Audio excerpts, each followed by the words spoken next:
This is the Viltrox AF 35mm f1.2 lab lens for Sony E mount. And it offers an interesting value proposition because while it isn't necessarily the best in most categories, it manages to be pretty darn good across the board while also being hundreds of dollars cheaper than the competition.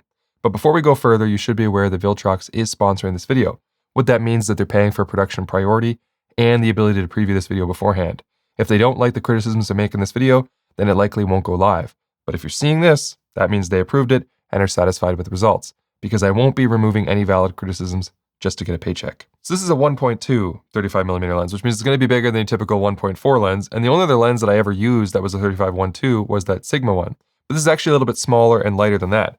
This one comes in at 920 grams with a 120mm height, where the Sigma 35-1.2 was 1,080 grams, so about 160 grams more, and it was 140mm tall, so it's like 2 centimeters, just under an inch taller. And while it might not seem like a lot on paper, I do remember feeling like the Sigma lens was a little bit unwieldy, where this one feels like it's just bumping up against that. Like it's just, especially with the bigger Sony cameras, it's just within that, like, yeah, okay. Any bigger would start to feel really big, but this one kind of works for me. But compared to something like the 35mm G Master, which I'm using to shoot this video now, it's still, twice the size.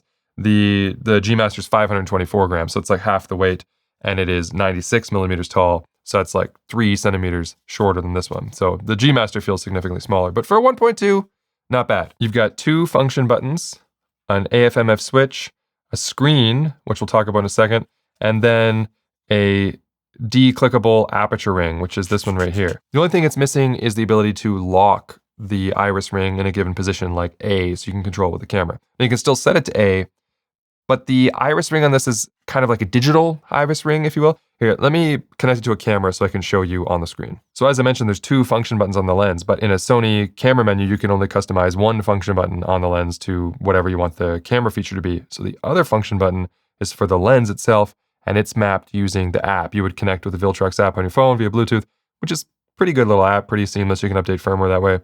And then you can change this to, I think, setting A, B, in and out points and that, or you can set it like I have it, where it just turns the screen on and off by pressing it. And then the other function button, set it to whatever you want. I have mine going in APS-C mode. But what I like about the screen is as you turn the focus ring, it actually displays your focus distance, kind of like a cool, digital witness mark thing. And then it also shows whether you're in autofocus or manual focus and what you're doing with the function button. But now let's talk about that aperture ring. So as you turn it, I was in A originally, and now you can see I'm back moving through the aperture range. Each turn here doesn't evenly correspond with, say, a third of a stop, like you might be used to on a lens that has an analog iris ring. So instead, say we were at 2.8, let's see how many clicks it takes to get to f4.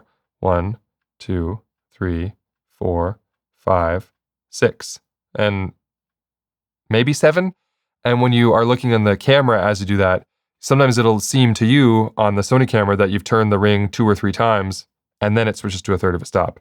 So it can kind of make it feel like if you're trying to get to a different aperture in a hurry that's far away, that you're really turning the ring a lot to get there. Now, you can declick it, and then it's faster, obviously. And when it's declicked, those in between, those 6th stops are actually kind of handy.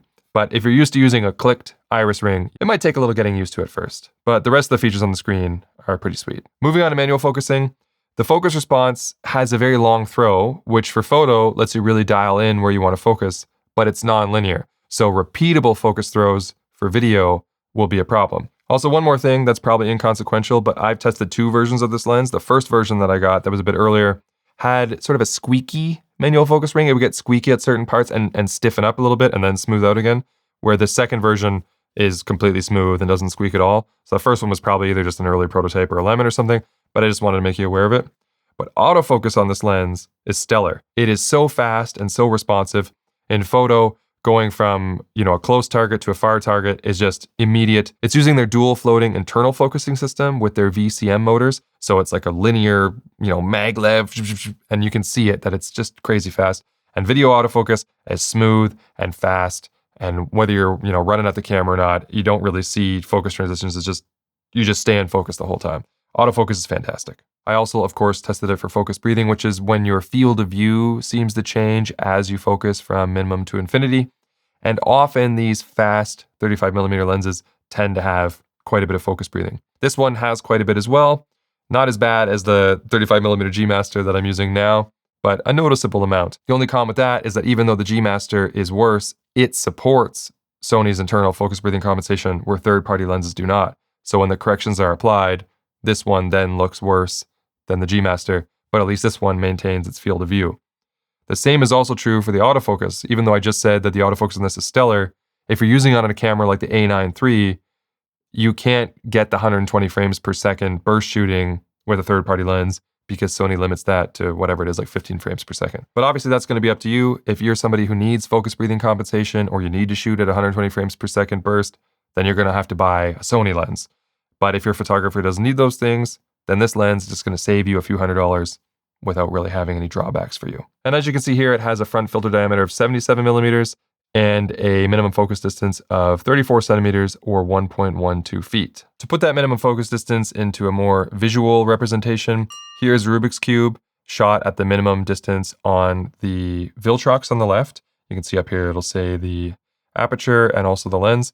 And then the G Master on the right. Now I chose the G Master because the G Master is really good at two things. One, being incredibly sharp in the center and letting you close focus closer than most other 35mm lenses and maintaining amazing sharpness even when at the absolute minimum focus. Where other 1.2 lenses like the Sigma one, they don't close focus as well as the G Master. And I think that this one's pretty comparable to the Sigma in terms of its close focus capabilities.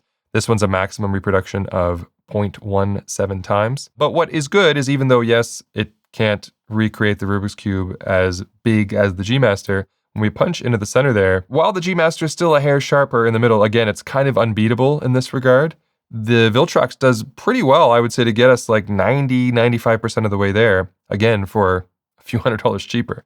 So that is quite impressive, while also letting in more light, because this is at 1.2 versus 1.4. So the fact that we're getting this kind of comparative result without even stopping down to match is impressive. Let's move on to chromatic aberration now. We're going to look at Bokeh here, which is longitudinal chromatic aberration, which is fringing to the foreground and background out of focus areas. It is not easily fixable unless you stop down, so we don't want to see a lot of it, especially if the whole point of a lens is to, shoot wide open at 1.2. And if we punch in here, we can see we're actually getting really, really good results. This is majorly punched in, and I can just see just a little bit right here of like a tealish color and a little bit of like a maroon over here. And what I like about these particular hues is that they don't stand out very much at all. Like if we just zoom out to here, they kind of just blend in. They're not the obnoxious like green and pink. So that's really good. For 1.2, that's really, really, really good. Now shifting over to lateral fringing. This is the worst I was able to create, was shooting these pine needles against this, half cloudy sky. And if we punch in here, you can see that, yeah, there's a little bit. Lateral fringing can be easily cleaned up in Lightroom. And as you can see here, this is before. We apply a little bit of correction and it's gone. And so we get a really clean image, even with that little bit of fringing removed. Another example here, we got the cliche basketball net against the blue sky. And you can see the detail is really good. And there's almost no perceptible fringing anywhere along here. Really good contrast too. Let's move on to Bokeh. We're going to see a little bit of cat's eye. This is 1.2. And there is some cat's eye over in the corner. If we punch in and look at one of these orbs though, it's very good. There's a little bit of texture in there, but it's not like clear, defined onion rings. And there's not really much of an outer membrane. It's nice and smooth. Looks great. If we stop down a little bit to f2, you can see that we mostly round out the cat's eye, just a little bit cut in, still on the edges there. And then at f2.8, we're pretty much circular at this point. And you can also see that it has an 11-bladed iris. Putting this all together now, looking at the bokeh, the chromatic aberration, and the close focusing, if we take a shot like this, which should hopefully allow you to see some focus transitions both to the foreground and the background, but I think I focused up around here, which you can see that does well to manage any kind of aberrations even when minimum focusing, which is good because often some lenses get a little bit glisteny when you're at minimum focus. This one preserves details really, really nicely while still giving you this kind of interesting, creamy background with the transition from the in-focus part of the creamy background being quite pleasing in my opinion. But you certainly won't have any issues with just blurring out the background if that's what you want to do at 1.2. Got another one here showing the vibrancy of the greens and also, once again, those focus transitions at minimum focus and also showing, again, there's not much in the way of aberration. You get to hold on to quite a bit of detail on that thin little slice, even at minimum focus. One more example is this. The fence is out of focus to the foreground, and then the background is very creamy, and I focused on this little light element here. Colors are great, There's no fringing anywhere to be seen, which is fantastic. Kind of a weird sample image, but I feel like it actually kind of reveals a lot when it comes to lens problems, and there aren't really any here at all. Now let's evaluate it a little bit more critically for sharpness. This is at 1.2, focused here at the very center of the ace of spades. And sharpness in this exact context is just solid. It's not great, but it's solid. What is pretty great is how it maintains sharpness out to the edge, even at 1.2. This is pretty impressive. And you see not that much distortion either. There's a little bit, and these are all uncorrected, by the way. Eventually there's going to be profiles that will correct distortion, but right now these are uncorrected. I wanted to show you that. So vignetting and distortion is at its worst. If we compare it to stopped down versions, stopping down to 1.4, which is what you can see on the right now, 1.2 on the left, 1.4 on the right, it definitely gets a little bit better, a little bit crisper, you know, but it's still not outstanding. It's just now we go to maybe, you know, a 9 out of 10. But to give you that comparison of what, you know, the sharpest 35mm that I usually run with looks like, on the right we have the G Master at 1.4. And you can see that it's clearly more detailed and sharper, you know, especially with this figure in the middle of the ace of spades versus this one. But you also notice that there's significant chromatic aberration around these small details. Which do you prefer? The slightly softer image over here with no chromatic aberration, or the magenta but sharper one on the G Master? We have to stop down to F2 on the Viltrox, I would say, to probably beat the G Master when factoring in both sharpness and chromatic aberration. But if we compare them both at 1.4 again, you'll notice that the Viltrox is actually doing a good job of having less vignetting than the G Master. And again, neither of these are corrected. If we look in the corner, you can once again see why I think the Viltrox is impressive. It's, yeah, the G Master beats in the center, but out to the edge, maybe the Viltrox is better here because it has less vignetting on the image, so you're getting, you know, you're getting less of this sort of darker grittiness. I think I'd probably give it to the Viltrox in the corner at 1.4. Hey, Editor Gerald here. I wanted to provide a little bit of an update on the sharpness comparisons because a fellow creator told me that he was getting better results than me. As I mentioned, I have two versions of the 35 Viltrox, so I was able to check for sample variance. And sure enough, my earlier version is noticeably softer than the G Master, which you can see on the left here. Again, check the labels in the top corner. Now let's switch out the right one for the newer sample that I received.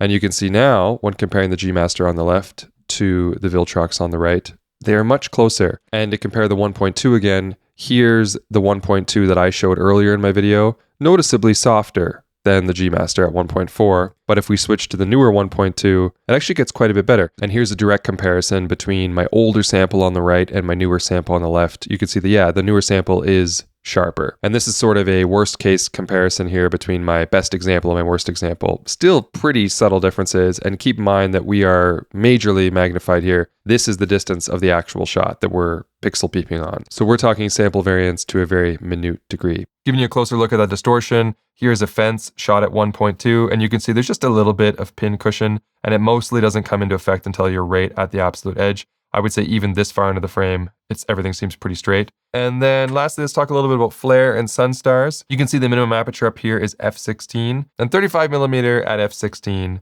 doesn't usually produce that stellar of Sunstars, but that's what they look like there. As far as flare goes though, this is to show you how black it is with no flare. And then if we let it creep into the frame like that, it's really well controlled. We didn't really lose much of the contrast. Our blacks aren't too polluted here. And just a couple little artifacts kicking across the frame, and you can get another sense of those Sunstars there. I'd say the flare control is quite excellent on this lens. So to summarize, I think this really just comes down to a value play. You know, if you compare it to the Sigma 35mm 1.2, it's slightly smaller, slightly lighter, slightly sharper. None of those things by a huge margin, but it's just a little bit more portable and more feature rich and slightly better performing than the Sigma 35 1.2. But it wouldn't really be worth mentioning if it wasn't for the fact that I think the last time I looked at the Sigma, it was like $1,500, where this one I'm told is going to be $1,000. So $500 less is where all of a sudden it goes from, yeah, just marginally better to it's marginally better and it's significantly cheaper. And when compared to the G Master, yeah, the G Master is better in many ways, but the fact that this can trade blows on so many fronts and still be like $400 cheaper than the G Master and give you that extra third stop when needed makes this a very compelling option, especially since you're not giving up much when it comes to build quality or performance. Great job, Viltrox. All right, I'm done.